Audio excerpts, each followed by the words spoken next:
Welcome to the Rise Above Show, presented by RoofCON.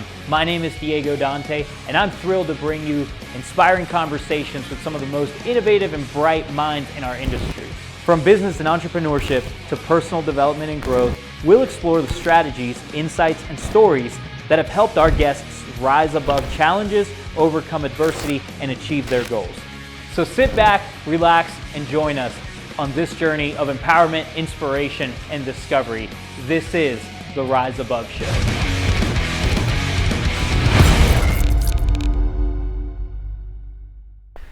All right, welcome to the Rise Above Show presented by RoofCON. My name is Dante. I'm here with my new friend, Jess Reagan of Gamify. We got to meet at SolarCon this year, and they had probably the most exciting booth at SolarCon. I'll go ahead and Thanks, put man. that out there. So, I mean, my whole team loved spending time at your booth. And I actually got there the last day of the show, and everyone was like, dude, you got to go check out the Gamify booth. Well, man, we just thought, like if you have shoes and you have caffeine, people are going to show up. Oh, of course, all the solar people are going to want to come hang out at your booth if you've got sneakers and caffeine. So, but man, I'm excited to have you. We've chatted a little bit. We're going to have you guys at RoofCon this year, and gotten to just get to know each other a little bit, and so figured this was a great introduction for us. I always say the best thing about having a podcast is you get to just meet new people, and you get an excuse to have long conversations with people that you probably wouldn't otherwise have. So I'm excited to do this, man. I'm excited to have you. Thank you so much. Appreciate you having me. So, all right, let's get to know. I guess let's chat about Gamify first and foremost, because you're with Gamify. I didn't even know really until recently that I thought this was just the name of the company. I didn't realize that the actual there was a gamification process that was more of a I don't know if it's an upcoming thing or something that isn't really just something I didn't know about, this whole gamification process. So before we get into it, can you explain to us what is gamification? Sure. Yeah. So gamification as a theory, right, is a lot of times, like if you look at somebody in a workspace, there's generally two motivating factors. One is there's something that's intrinsic. They just want to earn a paycheck, right? So it's basically like you just have to do the basic stuff to make sure that you don't get fired and you earn a paycheck. The extrinsic things are things that motivate us to go further and to dig deeper. And often that's where gamification comes in, where you take data and you manipulate it in a way that creates competitions, leaderboards, brackets, incentives. You can incentivize goals, right? And so the entire theory behind gamification is to increase performance. And what we generally see in the studies that we've ran in case studies is you're generally seeing a 30 to 40% increase in production in that middle layer group. So the top performers are always going to perform, pretty much no matter what, right? Like that top 5%, there's not really a whole lot you can do. Like if they'll go out and win stuff and they'll be excited, but they're going to do it regardless because they're driven that way or they're built that way. But that middle, 40 to 50%, especially of salespeople, when there's a little bit more on the line that pushes them through gamification, they're going to increase their production. So that's the theory behind it, and that's not the software that we built, but that is the theory. Yeah. So, and now you guys built a software around that. So explain what you guys do. Right. So the general idea too is that, I've been doing door to door and direct sales for over 20 years now. And at every company I've been at, other than a couple of the giants, right, you're using multiple different apps to create solutions. And so you might use an application to go out and work an area, whether it's in the field or whether you're on the phones. You might use another app to track a leaderboard. Generally, it's going to be spreadsheets or Excel, right, that people are plugging stuff into from a CRM. You have a CRM. You have a tool that you might pull off of the internet and create a bracket, right? Either that's free and it's horrible, or you create your own, or you buy one. You have prize lockers, or areas where you can purchase stuff off of Amazon and present it. So there's just all these different apps that go into a term that I call sales performance. And the sales performance suite or tool within Gamify is something that we've built all in one place. And so in one app, you have a messaging feature or a social feed, right? Which is similar to, they just released Threads, we'll see how long that lasts with Elon going after him. But they have Threads, you've got Twitter, that type of a social feed. It's one of the first things that you see in the app. So you can trash talk, you can see, if somebody just sold a customer, maybe there's a competition coming up that you want to post about, maybe you just want to message, another team member. You also have a lead section or a deal section where you can track all of your deals. Now, specifically in roofing and solar, where you have a lot of these situations where you have a setter, right? There's somebody that's out setting an appointment or creating a lead, and it's often hard to transfer that lead to a closer. And so you're able to do that with the deal stages. You can transfer a lead, you can change owners. And then we have our canvassing app, which you can actually go out and knock in the field.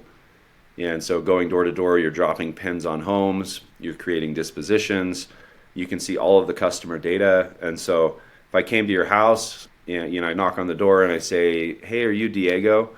Like that alone, right? For anybody who's been out knocking, that alone gets you ahead in the game just by knowing the customer's name. And so we have all of that data in our canvassing app. And all of that data gets gamified, by the way. So like, let's say, you knocked 20 doors today and you're competing with another person that knocked, 15, 16 doors. You can see that on a leaderboard. It'll track those metrics and those KPIs. And so throwing out competitions is super easy.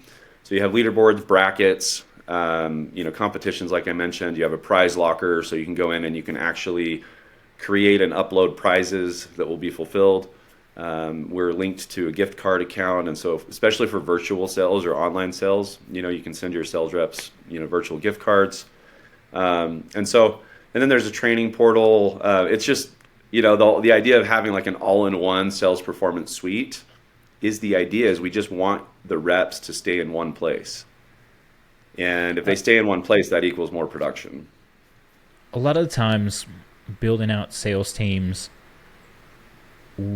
we have this expectation that people are going to come in and they're going to have the same set of values or the same type of drive that we have, right?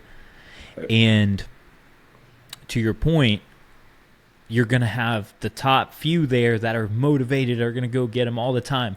And then you've got that next level of people that just don't have the same, maybe it's not even that they don't have the same drive as you, just as much as they aren't motivated by the same things that you are. So what have you seen as some of the things that do motivate that group of people? Yeah, so you nailed something that I teach on a lot, which is your drive language. It's similar to a love language.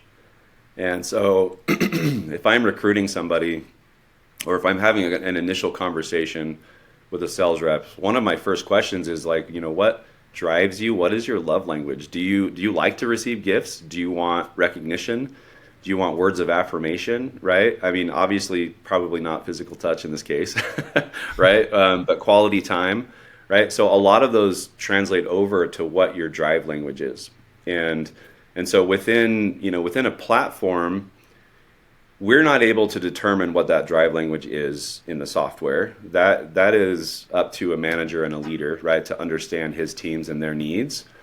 But what I've seen over the years is quick sprints often win the day, right? So if you're even releasing a long competition, but you have seeding rounds and you have matchups, and then you have the round of 128, and then you get down to 64, and then the Sweet 16.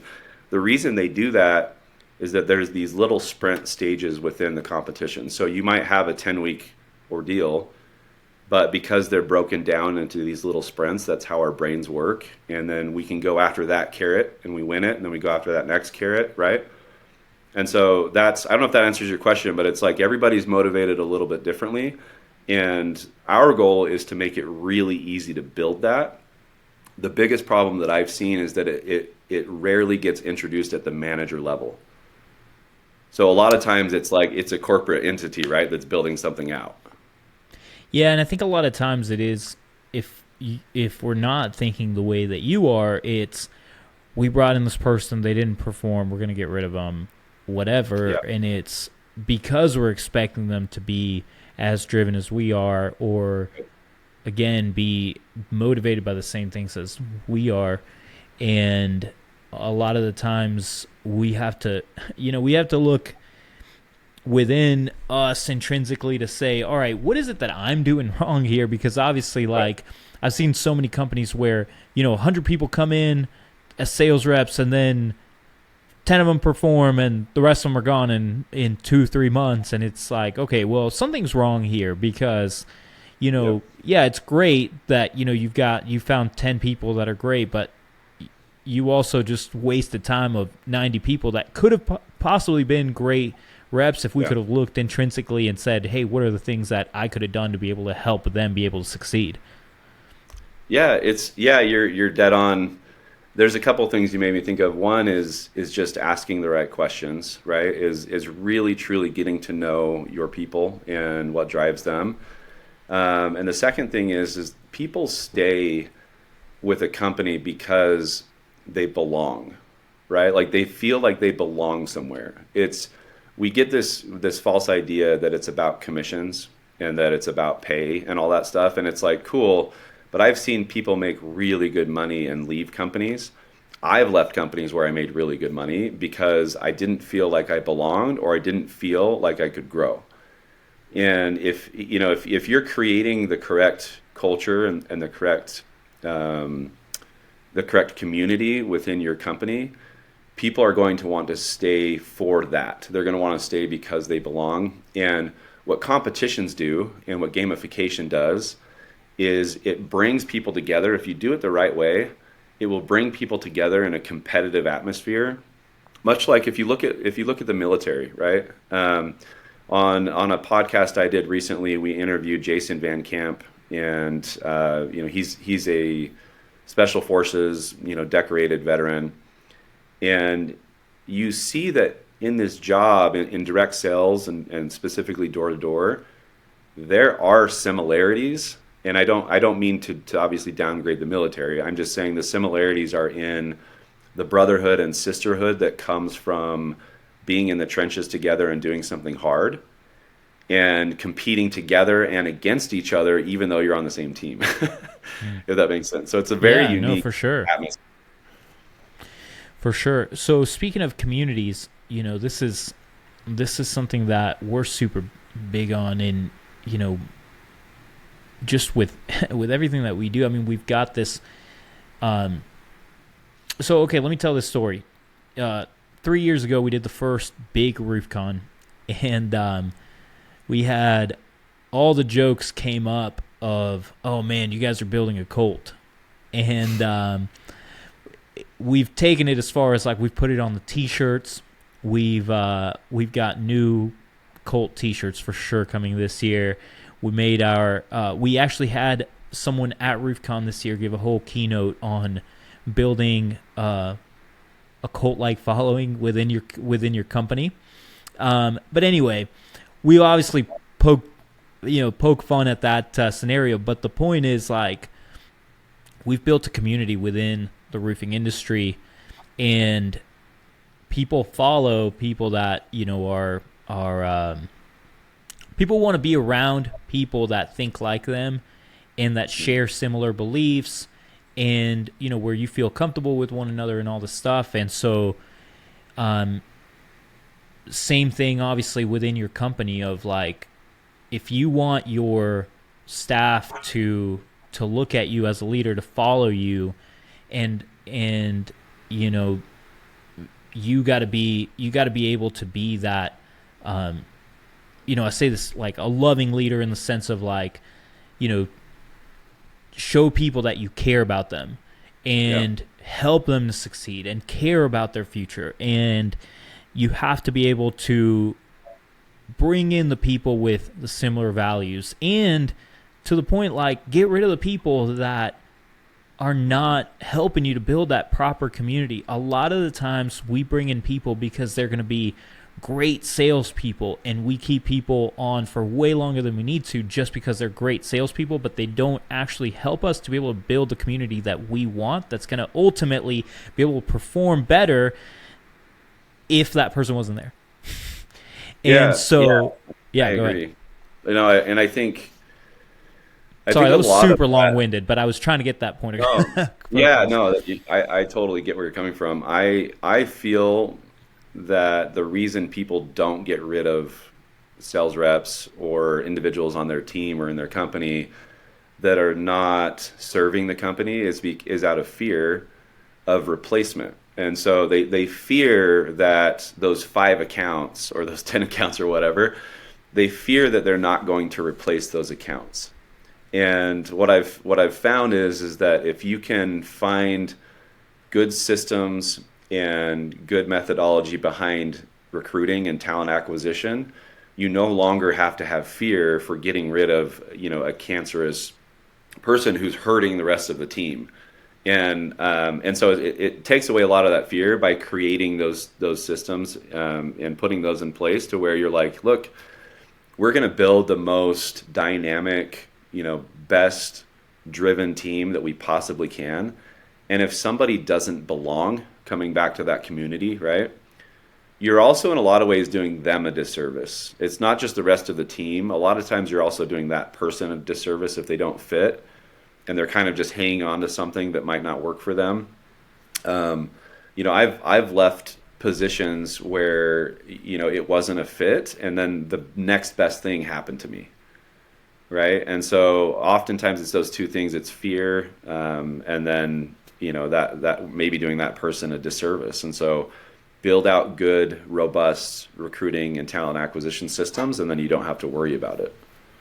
Let's talk recruiting for a second, because I think the solar industry in general does a great job of recruiting, where I think that's something that the roofing industry is.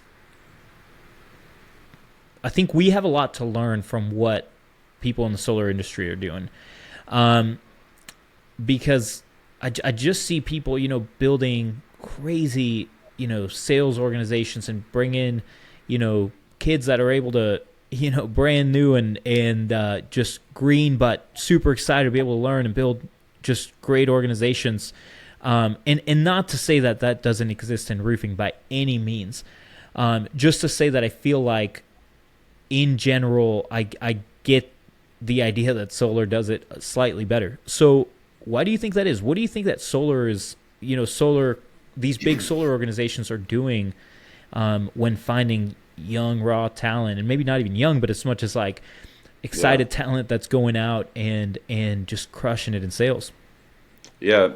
So my question for you would be, in the roofing industry, do you feel that a lot of the leaders want to grow? Like, do you feel like they're in a position where they actually want to grow and they want to build teams, or are they feeling comfortable or complacent with their paycheck?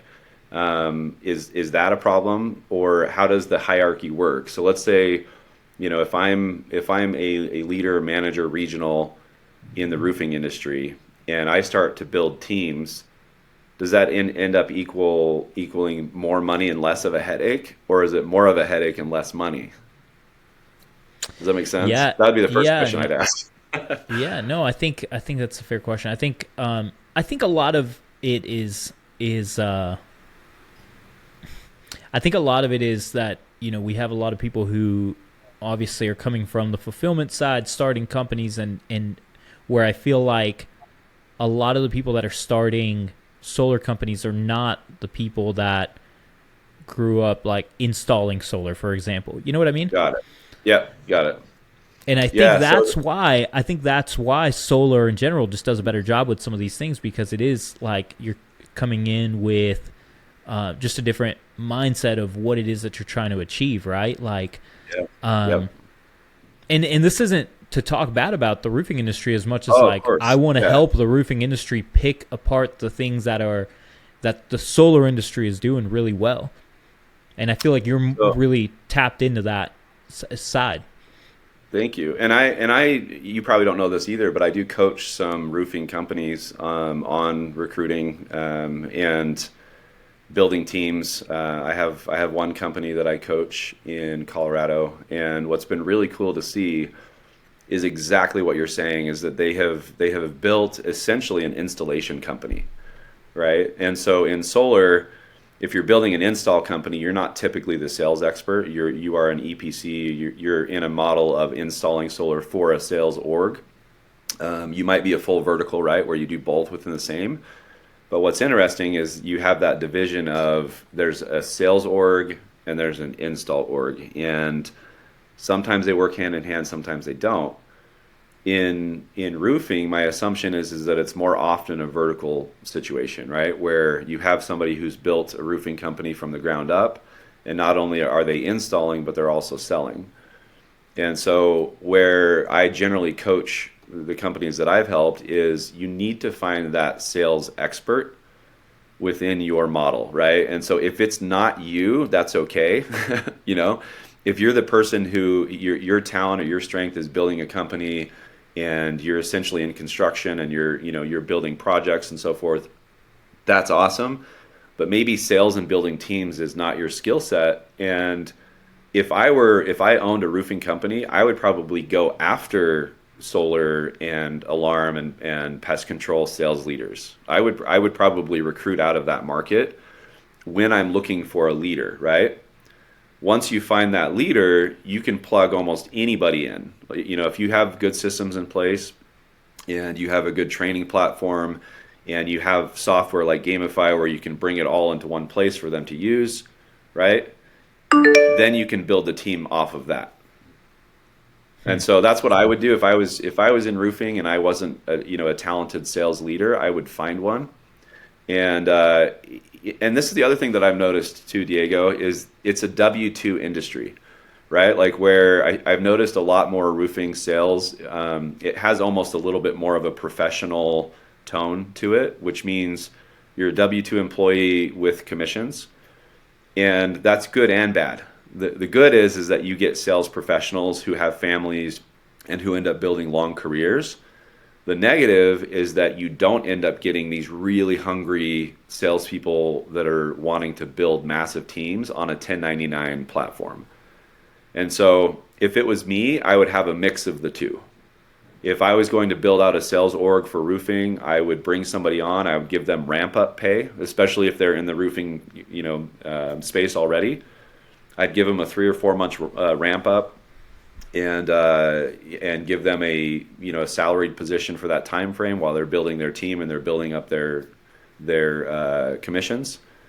And then at that point, I would just unleash them and just help them to build and grow. And they're going to end up making a lot more money. And so I hope by saying this, roofing industry doesn't want to come and slaughter me.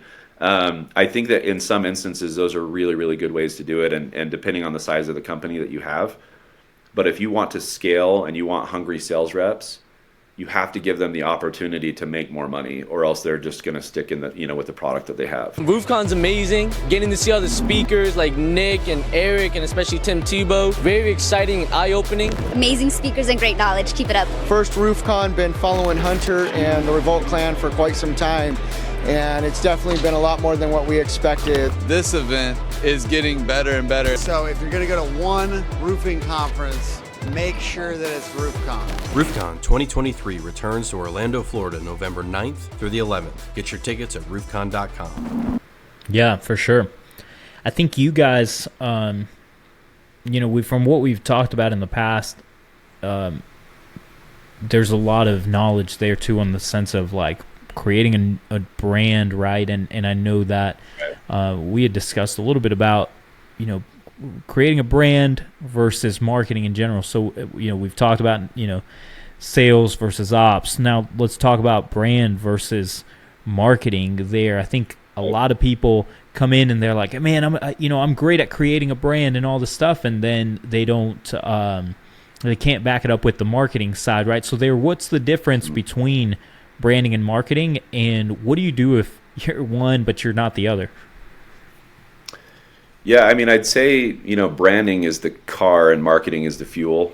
I don't know how else to put it. It's like branding is what you see and what you feel, right? Like when you see a logo, and you see Facebook or Audi or Adobe, right? Like there is a feeling that comes with that brand and with that image. There's a reputation that comes with it, right? The brand carries a certain reputation, and your relationship to that reputation. Marketing is simply pitching that brand, right? It's like it's taking that and you're creating a delivery system of that brand. And so what I feel, in my career, I've built a few different brands, and I think what's been unique for me is a lot of times people will go really, really quick on branding, really quick on branding and really slow on marketing. And, the military says like slow is smooth and smooth is fast, I think is how they say it. And I think if you work to come up with creative and impactful branding to start with, take the name Gamify, for example. Like, first off, it blew my mind that we even had that, right? I was like, how does nobody else have that? But it immediately gives you a sense not only of what it is, but also a feeling of what it should do for you, right? I have a brand, I have a podcast as well that's called Nothing But Ordinary. And when people, like when you hear that term originally, right, like nothing but ordinary, you're like, okay, well, so you're nothing special, right? Well, when you actually go and visit the podcast, there's a small phrase at the very beginning that says being exceptional is nothing but ordinary. And so for people who might not know it, they get this idea of like, well, that's weird, I want to go check that out. And then they realize, like, exactly like you, rise above. What an incredible name, right? And it draws people in, and you're asking yourselves, and not only it has multiple layers, right? It has the roof layer, it has the overcoming adversity layer. I mean, that is an incredible brand. Went through a lot of titles in my head before we landed on that one. Well, and it's like naming a child. That's how I feel. I was the SVP of sales performance at Lumio, and we did close to $900 million in sales last year. When I was there, I did $100 million of those sales with personal recruits that I brought in through my systems. And I developed a sales organization over there called Stratos. And the whole idea behind Stratos was to separate installation and customers from sales reps, right? Because sometimes when you mix the two, the customers don't have a great experience when they get online and they see sales reps like throwing each other into ceiling tiles and like showing all their money and stuff. So we created a brand, Stratos. When I owned a nutrition store back in the day, it was called Hustle Sports Nutrition. All of these brands are like naming your children. And when you land on one, and you know this because you did it, when you land on it, it hits you as if like it was meant to be. Mm-hmm. Right? And so, and in my personal opinion, if you don't have that moment, like if you don't have that moment where you're like, that is it, then you haven't found it yet. And I don't know if some people might disagree because they're like, well, just come up with something and then go. Yeah. But it's very important to me. Do you know the terms like visionary integrator? I love that, but no. Okay, so there's a system called EOS, which is Entrepreneur Operating System, and they use these terms, which is integrator, visionary, and integrator. And basically, you take this test, and it tells you how much percentage visionary you are versus integrator. Yeah. And so a lot of business owners are really high visionary, but they're really low integrator. Okay, so what we teach a lot is like, hey, and really it isn't us teaching it as much as, EOS, we just preach what EOS would say, which is like, hey, if you're really high visionary, you should team up with someone who is that really high integrator to basically be able to backfill and be able to help you accomplish your mission, right? And so the way I see branding and marketing is very much an integrator visionary thing. where the branding is very much, this is what we are, this is what it's going to look like, this is blah, blah, blah, blah, blah, blah, blah. And then the marketing kind of is very much a integrator task in the sense of being able to, like, there's a lot of unsexy stuff that goes in with marketing. The funnels and the automations and the blah, blah, blah, blah, blah, blah, blah, blah, where most people, if they're high visionary, just that's not what they do, that's not what they are, right?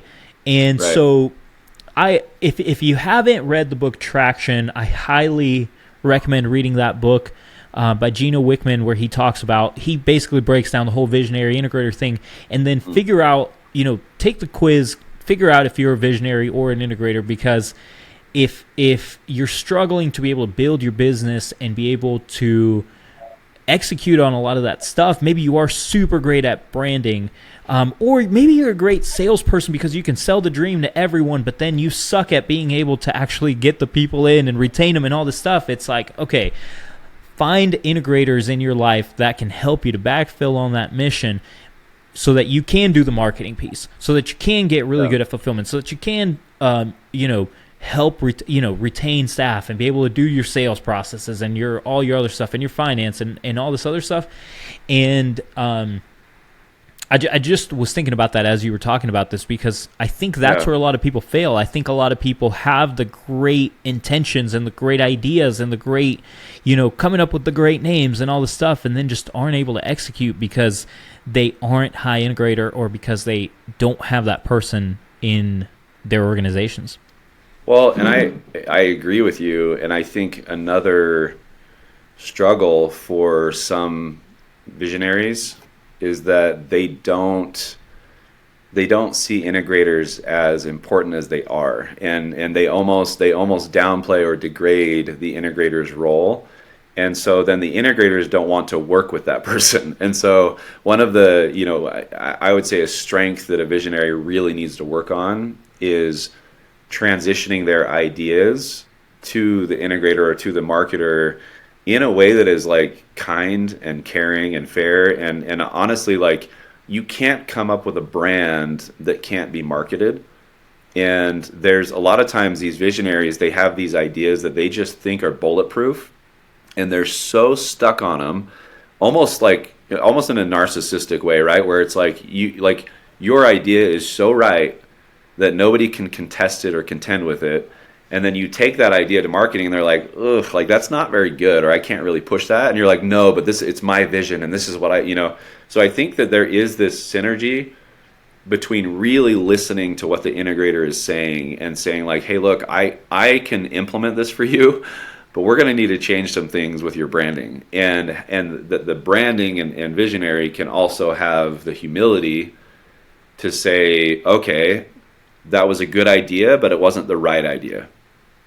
And an example of that too is like, you might have these amazing ideas. If it doesn't work in the moment, don't feel like that child is lost. Like some people are just like, oh, it's a complete loss. A lot of those kids or those brands end up coming back around in your life at some point, or that idea, meshes with something else. But I do think it's that transition that, we need to take really, really good care of our integrators. And I know I'm rambling on this, but this is another point. This makes me think of recruiters and managers, right? And how they work together. One of my biggest pet peeves, first off, is even just calling myself a recruiter, right? In my industry, arguably, I've been one of the better recruiters, especially in a corporate environment. But I consider myself more of a facilitator, right? Like, I'm a facilitator and a matchmaker because I'm building out systems that is getting the butts in the seats, and it's getting good people to good people. And what happens is these recruiters, similar to a visionary, not only do they want all the credit, but they want more pay than they deserve, right? And so then when you transfer that person over to, let's say that I have a recruit and I give them to a manager, and I want some massive eternal override on that person. Not only is that not fair, but that's not okay. Like, as a recruiter, you're not doing as much work as you're making yourself sound like you are. Like, just getting a butt in the seat is not a lot of work, and transferring them to that manager. And so this is a really long-winded way to say, like, take care of the people that you're transitioning your ideas and your recruits to. Yeah, I love that. All right, well, I've got a series of rapid fire questions that I ask everyone, and you are no exception. And so we're going to tackle these. So rules with this is, I'm going to ask these there. You don't have a set amount of time to answer them in, but I want you to answer the first thing that comes to your mind. Okay? So question number 1 is, what are some of the obstacles that you had to rise above from to get to the point that you're at with your business? So I think with our business specifically, it's building a product that people want, right? And so when you first launch a product, we didn't have canvassing, first off. Like, we didn't have a pen dropping tool, right? And so we just had leaderboards. We thought that it was going to be focused on more of a SaaS environment, like an inside sales type thing. And then all of a sudden, door-to-door reps started seeing this and saying, like, hey, we need this. Like, you have stuff that we need, right? However, it's an unfinished product. And so we had to build out a canvassing tool that people would use, right? That's like competitive in that market, where if you're to use us or another company, you'd say, hey, they're just as good, if not better. We've had to ride, and when I say we, by the way, Emily Applegarth is our CEO. I joined about 4 months ago, and so it would be rude of me to say that I'm the one that's overcome a lot of these things. She and David Brown, our CTO, have, they have blood, sweat, and tears over the last couple of years. They've been to RoofCON, they've been to SolarCon, Door-to-Door Con, all these conventions. And the number one thing that they and other startups have to overcome or rise above is finding the right product that people want and making that pivot, even if it costs resources and revenue. Let me ask you a follow-up, which would be, what is an obstacle that you've had to rise above from to get to the point that you're at with your career? Yeah, so in 2017, I became a full-time single dad to twins. They were 1-year-old twins at the time. And so my biggest obstacle has been having to reinvent myself, right? I was a door-to-door rep. I went out for the summers and sold for years. I built teams for 13 years. And I lost almost all of that overnight. It's a longer story than we probably have time for. But I became a full-time, and when I say full-time, I mean these girls are at my home. They're mine. I have full custody. They are, fully my responsibility at 1 year old. And I had to completely reinvent myself and move into a career path that was more entrepreneurial, but also more corporate, if that makes sense. Like, I needed something that was more steady for them and steady for my life. And so overcoming that and all the things that came with it, meeting my fiance has been one of the biggest things. She has been a stabilizer in my life, right? Where she brought stability and grace and understanding to the situation that others probably wouldn't have, taking on, those 2 little girls when they were, I think, 3 or 4 years old. And so overcoming those things takes relationships and people. And that reinvention, to answer your question, is what I've had to do to rise above. No, I love that. And I appreciate you sharing that. I mean, I was putting myself in your shoes for a second. We had I know this is so minuscule compared to, what you're talking about, but last week I had, my wife was out of town, and just that simple, like, I've got a 5 and a 4, or a 6 and a 5-year-old now. They both just had birthdays, and they came with me every day to the office. They were terrorizing the office here, and man, it was quite the challenge just doing that just for a week, so right. I appreciate you sharing that from, sometimes you never know who you can help by just sharing that story, and people can relate to that. And it's not always just, the business side. Look how much money I'm making. Look how much of this and that and all that. And that's why, like, for us, It is like, hey, what are the obstacles we're rising above from? How do we rise above? How do we continue to become better? How do we lift each other up and lift up the industry as a whole? So let me ask you my second rapid fire question is, What is the last book that you read? The last book that I read, oh man, I read like 5 at the same time. I just read, I'm like, it's right, Deliberate Discomfort. So I just read, Deliberate Discomfort is I haven't heard of that. Who's that by? It's Jason Van Camp. So the guest that I mentioned, who's a Special Forces West Point graduate, Green Beret. He runs Warrior Rising, which is a veteran organization, and what's cool is, with veterans generally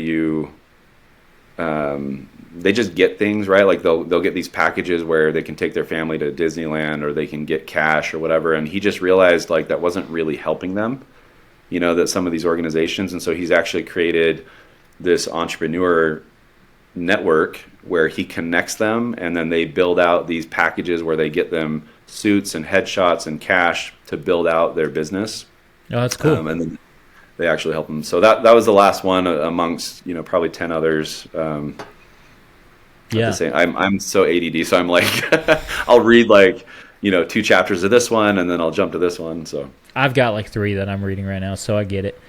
What is the best book that you've read? Ooh.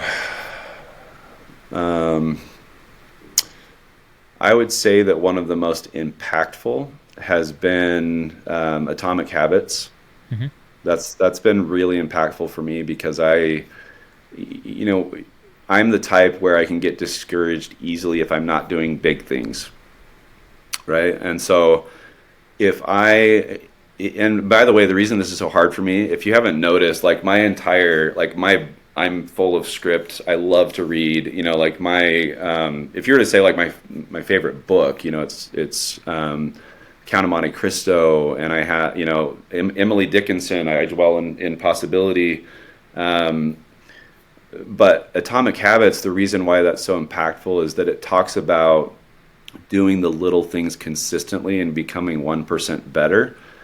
And for me personally, that's impactful because of that. Because I'm like, I have to be doing this next big thing versus, just meditate in the morning for 5 minutes. And if you do that every single day for the entire year, you're in the 95th percentile of people doing that, right? Yeah. Like you actually become an expert just by doing 5 to 10 minutes of a thing. So, no, it's good. I'll choose that one today. If you had a $1 billion exit with a B, what would you be doing the next day, like 24 hours later? Oh, that's a good one. The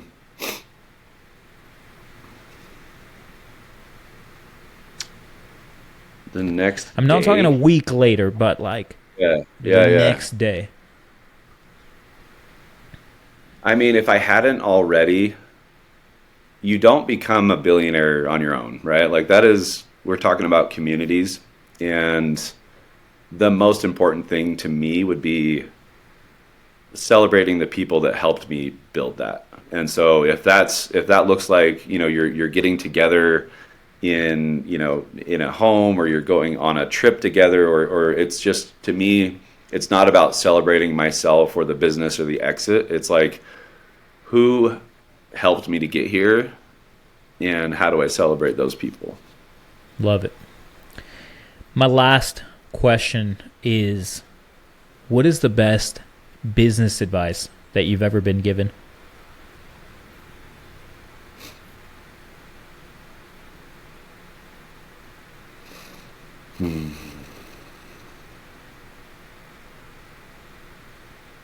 There's 2 that I can think of. And one is from one of my best friends and mentors who I'm actually spending time with right after this, Mark Cram. He taught me that you are always grateful but never satisfied. And one of our friends, Coda Ivers, has built a company off of that. That's my Facebook bio. Is it really? Yeah, always grateful, never satisfied. I love that. Yeah, so that concept, right, that theory of, and I wrote about this yesterday as well, this idea that being content is not the same as being complacent is very, very important. And the second thing I would say, and I kind of already said it before, is that I might say three things. It is slow is fast and fast is slow, right? And so if you are going to build something that lasts, be really, really intentional about the foundation. And I'm not saying to not take action. You know, people mistake that for sit in a room for days and days and days and, you know, just think of ideas. That's not what I mean. I'm saying actually build a really strong, solid foundation so that once you get to the actual frame and the home, that you have something strong to build on, and then you can go fast, right? And then the rest of it is essentially finish work. And then the last thing, and this is my philosophy in business and in my career, is that we retain in order to recruit. And so when you're building a community and you're building a culture, if you are not retaining good people if you have like this tender mentality where you just continue to swipe on your employees and, you know, replace people, and you're not developing them and you're not giving them value, then the idea of actually going out and having a successful recruiting program is just moot. Like it's not going to happen. And so you retain in order to recruit. You take care of the people that you have. You lift where you stand. You know, you love the one you're with. It's all of those things that go into that concept. So those would be I turned it into 3 principles. Sorry. No, that's great. That's really good. Well, man, we appreciate having you here. We are going to see you at RoofCON.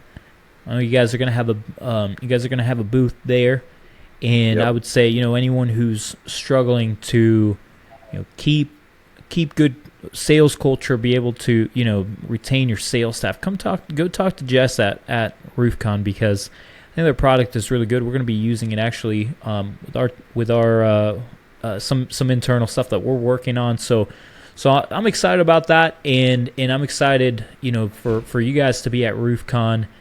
And so, you know, if someone wants to connect with you, where do they go? So Instagram's usually a good place to start, right? So Jess Reagan official, and it's Reagan, Reagan interchangeable. You can go to Nothing But Ordinary podcast. You can find that on Spotify or Apple Podcasts or Instagram. And then lastly, go Gamify or gogamify.com. Those would be the best places to find us. Sweet. We appreciate it. And thank you so much. Yeah, man, no problem. We'll be seeing you at RoofCON, and for anyone that's tuned in, watch this all the way through, we really appreciate it. Make sure that you get your tickets to RoofCON at roofcon.com. It'll be in Orlando, Florida, November 9th through the 11th of this year. We're going to have a lot of really good speakers. Got some good ones that we're about to finalize, some big headline speakers that I can't talk about yet, but super excited about that. Be on the lookout for that. With that, we're going to sign off, but we appreciate y'all, and we'll catch you guys next time on the next episode of the Rise Above Show presented by RoofCON. Peace out.